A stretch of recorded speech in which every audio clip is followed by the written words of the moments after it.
Notre prochain invité, je l'ai rencontré sur le tournage d'une vidéo dans l'épisode des Étranges Escales, que vous avez peut-être vu, c'est l'épisode de Strasbourg. Il y en a qui l'ont vu dans la salle ? Merci. Et du coup, vous la connaissez, c'est la directrice du plus grand musée vaudou du monde. Et quand je préparais cette veillée, je me suis dit qu'elle aurait sans doute des tas d'anecdotes à raconter, parce qu'elle nous en avait déjà raconté dans la vidéo, mais il y en avait d'autres. Et donc elle va venir ce soir pour vous en parler. Merci d'applaudir très fort Adeline.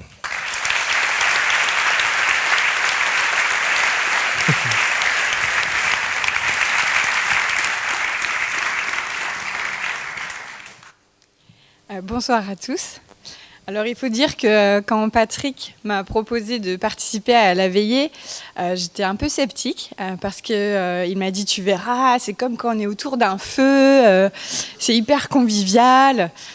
Moi, la dernière fois où j'étais autour d'un feu, il y avait des tambours, il y avait des gens en transe et on sacrifiait des poulets. J'attends donc de voir ce qui se passera ce soir. Alors, blague à part, vous avez vu, je suis venue avec une petite poupée vaudou. Elle n'est pas à moi, elle n'est même pas au musée. En fait, au musée, on n'a pas du tout de poupée avec des aiguilles. Ça vient directement de l'imaginaire des scénaristes d'Hollywood et un petit peu du vaudou haïtien. Mais le vaudou, ça vient d'Afrique de l'Ouest, du royaume du Dahomey. Donc, ça se situe au Bénin, Togo, Ghana et Nigeria. Et en fait, c'est une religion, une philosophie de vie. Et les objets sont plutôt en bois, ce sont des sculptures, des ossements aussi, du tissu, etc. Et on va, grâce à cette religion, cette culture, cette philosophie, expliquer et traverser les moments importants de la vie. Donc ça va être les mariages, les naissances. On va aussi chercher à guérir les maladies et faire en sorte, en fait, au final, qu'il y ait toujours un équilibre entre le monde visible et le monde invisible. Et donc, dans ce vaudou, il y a plus de 400 divinités qu'on appelle aussi les vaudous. Et chaque divinité a un rôle. Donc, on a Mamiwata, c'est la divinité de la mer, des océans. On a Achakpakoliko, c'est le vaudou crocodile. Il s'occupe des eaux douces, mais aussi des enfants mangés par les crocodiles. On a Ebieso, le dieu de la foudre, etc., etc. Et donc, dans ce musée à Strasbourg, on accueille tous ces vaudous-là. Comment, moi, je suis devenue directrice de la plus grande collection au monde d'objets vaudous ouest-africains ? En fait, j'ai fait une candidature spontanée qui a marché. Eh oui, il faut lire la presse. Et donc, en fait, monsieur et madame Arbogast, qui sont les propriétaires de cette collection, m'ont accueilli. Alors lui, il faut dire que c'est l'ancien PDG de la brasserie Fischer. Et il a aussi créé la Desperados, c'est un chimiste de formation. Et elle était très engagée pour Médecins du Monde. Et donc, ce qui leur a plu, en fait, c'est mon côté double. C'est-à-dire qu'à 19 ans, j'étais partie dans les bidonvilles travailler au Pérou, à Lima. Et je faisais aussi un peu de djembé, de la percu africaine. Ça, c'est ce qui lui a plu à elle. Et lui, ce qui lui a plu, clairement, c'est mon diplôme de Sciences Po. Ouais. Et donc, à 24 ans, j'embarque dans cette aventure et je deviens directrice du plus grand musée au monde de vaudou africain. Et je ne vous cache pas que moi, je m'attendais à avoir un quotidien de directrice de musée classique, recruter des guides, aller dans des vernissages avec des habits chics, ou alors encore avoir des réunions un peu plus barbantes avec des experts comptables austères. Je ne m'attendais pas à ce que le matin, quand j'ouvre la boîte aux lettres à 8h, j'ai un passant qui m'arrête et qui me dise « Ah, tu travailles là ? T'es une sorcière alors ?» Non, je ne crois pas. Ou alors que régulièrement des visiteurs viennent nous voir après et nous disent « Bon, mon ex est parti, est-ce que vous pouvez m'aider ?»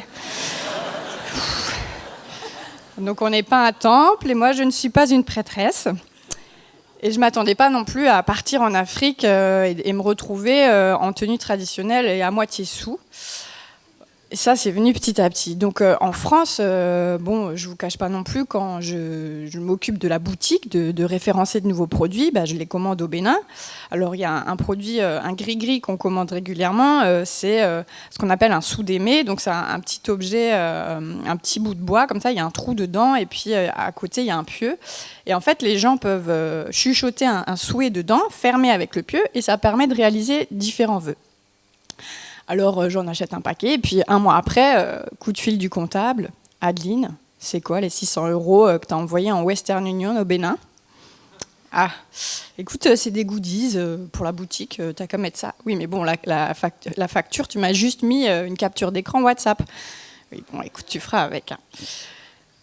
Sinon, on a aussi régulièrement des ateliers, visites guidées, ateliers en plastique. Donc, on fait une visite guidée avec les gens et ensuite, on leur propose de faire de la terre, par exemple. Donc, pour la Saint-Valentin, on propose aux gens de fabriquer chacun leur personnage. Ils viennent en couple et puis ils lient les personnages. Et voilà, bon, l'idée, c'est vraiment de faire un atelier artistique, hein, pas de faire du vaudou. Et là, on a un monsieur qui vient, il fait la visite guidée avec un livre et il ne le lâche pas pendant toute la visite. Alors, on lui dit qu'il peut le laisser au casier, mais bon, il ne veut pas. On passe à l'atelier terre, moi je vais dans mon bureau, et puis d'un coup, ma médiatrice, elle vient me voir en panique et elle me dit « Adeline, le mec, là, il a sorti une photo de son livre qu'il a mis dans son personnage en terre. Qu'est-ce que je fais ?» Je lui dis qu'il n'a pas le droit. Écoute, je sais pas, peut-être qu'il a perdu quelqu'un, son ex l'a laissé tomber. Bon, bref, du coup, j'ai laissé faire, je ne savais pas quoi répondre à ça. On a aussi un travail plus sérieux régulièrement où on doit faire l'inventaire du musée. Alors, c'est comme dans un grand magasin, on va vérifier que tous les objets sont là, qu'ils sont en bon état et que tout se passe bien. Donc, je le faisais avec le collectionneur. Et puis, les objets vaudous, comme je vous le disais tout à l'heure, ils sont soit en bois, soit en métal, soit en ossement. Ils sont souvent recouverts d'offrandes parce qu'on doit activer, nourrir les objets. Et on va mettre de l'alcool, de l'huile de palme, des aliments ou du sang. Et moi, là, j'avais en main, en l'occurrence, un crâne humain. Et je le tenais comme ça. Et mon chef, il me regarde, il me dit... Adeline, est-ce que tu sais ce que c'est la malédiction des pharaons ? Non, je ne sais pas. Vous allez me le dire. Et il me dit, oui, c'est quand les archéologues ils ouvraient les pyramides, ils mouraient quelques jours après. Ah, ok, super. Donc moi, j'étais là avec mon crâne, j'attendais, j'avais un petit gant blanc quand même pour la protection de l'objet. Et en fait, j'ai appris que cette malédiction, je ne sais pas si vous savez ce que c'est. Non. C'est dû aux bactéries et aux champignons qui sont sur les restes humains. Et moi, j'avais donc ce crâne en main, comme ça, mon chef qui me disait ça, et je me demandais si c'était bien sur ma fiche de poste que j'étais en train de faire.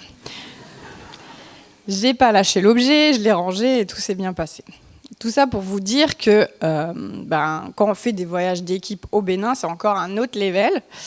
On est parti en février pour des recherches scientifiques.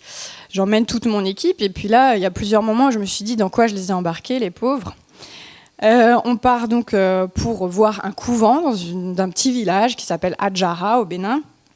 Et là, on y va forcément avec un guide. Un couvent, alors, on a tous l'image d'un couvent ici en Europe, mais un couvent là-bas, c'est un espace fermé par soit des grillages, soit des murs.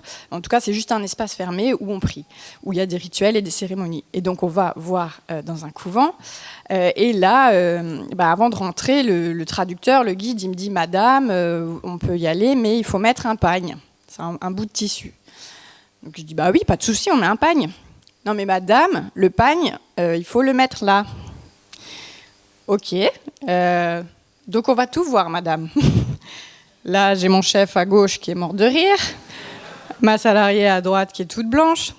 Je dis non mais là ça va pas être possible. Et au fond de moi je me dis si j'étais directrice d'un musée d'art moderne, la question elle se poserait même pas. On arrive à négocier au final et on rentre avec le pagne un peu plus haut. Là, on s'installe dans le couvent, dans la case. On s'installe en demi-cercle et ils font tourner un bol, une calebasse, qui est remplie d'un liquide transparent. Ce liquide transparent, c'est ce qu'on appelle du sodabi. Donc, c'est de l'alcool de palme. Ça a plus de 55 degrés. C'est comme si on boit de l'essence, quasiment. Et ils nous disent que chacun doit boire dans cette calebasse et on doit se le passer. On sort juste de la deuxième vague de Covid, mais ça semble poser problème à personne. Donc, moi, je me dis, il fait super chaud, je suis fatiguée et tout, j'ai envie de voir la suite du rituel, je vais éviter d'être complètement bourrée. Je trempe juste les lèvres, ou comme on dit en Alsace, je bois un petit schluck. Je passe à mon voisin, il a vu ce que j'avais fait, il fait pareil, et tout le monde prend en fait la même stratégie. Le bol arrive à la fin, c'est une salariée qui a à peu près le même gabarit que moi, qui est toute petite, et là, le bokono, le prêtre vaudou, lui dit « Non mais il faut finir tout ».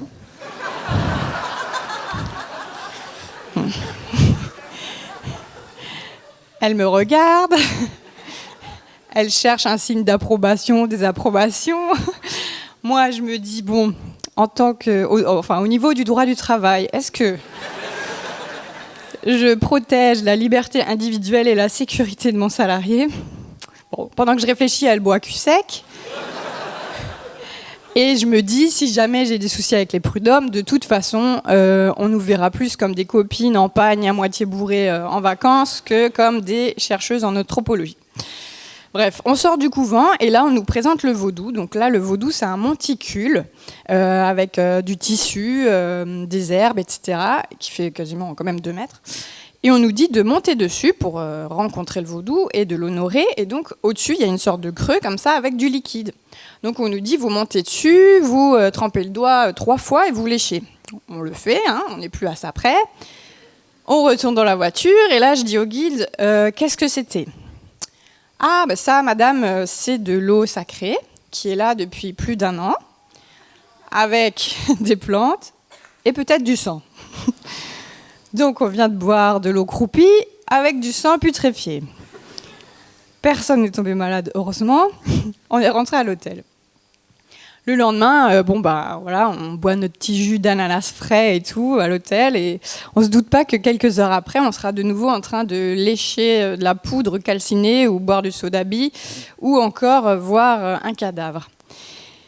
Le cadavre, ça, c'était à Comé, près du village de Comé. Et donc, c'était un autre couvent. Le guide, il vient et nous dit, bon, si vous voulez, aujourd'hui, on va voir un autre vaudou. C'est le vaudou de la foudre et Biessot.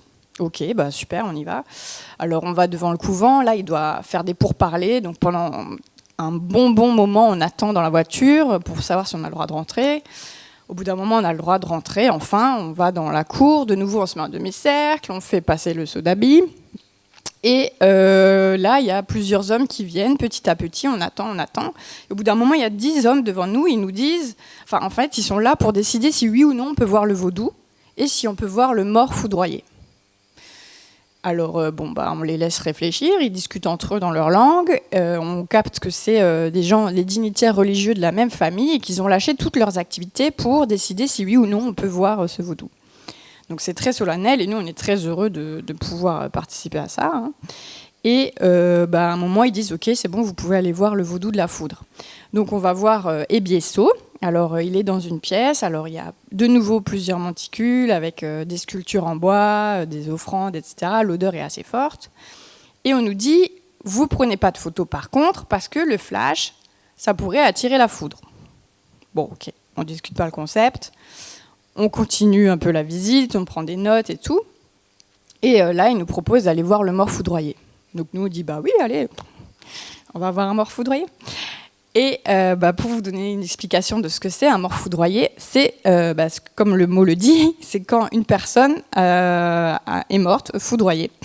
Alors, ça n'arrive pas tous les 2 jours, hein, c'est sûr.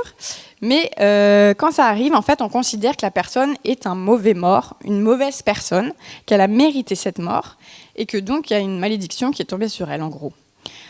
Donc, pour éviter que ça arrive à nouveau, il faut faire certaines cérémonies. Alors, accrochez-vous peut-être, ceux qui sont un peu sensibles, mais... donc, cette cérémonie, on va préparer le corps. Pendant quasiment 2 ans, on va le laisser dessécher. Et quand il sera prêt, en fait, on va le sortir sur la place du village. Il y aura des tambours, de la musique, des chants, etc. Et puis, à un moment, on va couper la tête du corps. On va la lancer en l'air. Et ensuite, on va accrocher la mâchoire sur un tambour. Et le reste du corps, il sera traîné et lapidé. Bien sûr, nous, avec nos regards d'Européens, c'est très violent. Mais pour la famille du défunt, c'est très bien. Ils sont vraiment heureux parce que, en fait, ça évite que la malédiction retombe sur eux. Et c'est en fait, du coup, la personne qu'on allait voir, c'est ce qui allait se passer. Donc, ils nous ont invités à rentrer dans une pièce. Il y avait un cercueil au milieu. Et là, moi, je regarde quand même Netflix. Je me suis dit, je vais tomber face à face avec un zombie. Heureusement, ils ouvrent le cercueil. Heureusement, ça fait plus momie. Donc, c'était comme une momie. Ça faisait 2 ans qu'il était là. En fait, il était quasiment prêt. Il y a une odeur assez forte, forcément. Et puis, ils nous disent, voilà, la semaine prochaine, il est prêt. On va faire la cérémonie d'étêtage. Si vous voulez, vous pouvez venir. Bon, malheureusement, on aura un avion juste avant. Donc, on n'a pas pu voir la suite. Et moi, depuis, je n'ai pas eu de message des psychologues de la médecine du travail. Donc, je pense que j'ai rempli mon rôle. Voilà, tout ça pour vous dire que j'ai choisi ce soir quelques anecdotes assez spécifiques, un peu insolites, spectaculaires, mais on fait à côté de ça un travail très sérieux au quotidien. On rencontre des anthropologues, des chercheurs, des rois aussi au Bénin pour tout ça. Et c'est une culture très riche, très vivante. On a énormément encore de choses à apprendre là-dessus. Donc je vous invite à aller voir le musée Vaudou à Strasbourg ou bien à écouter nos podcasts si vous n'avez pas l'occasion de venir. Voilà, merci.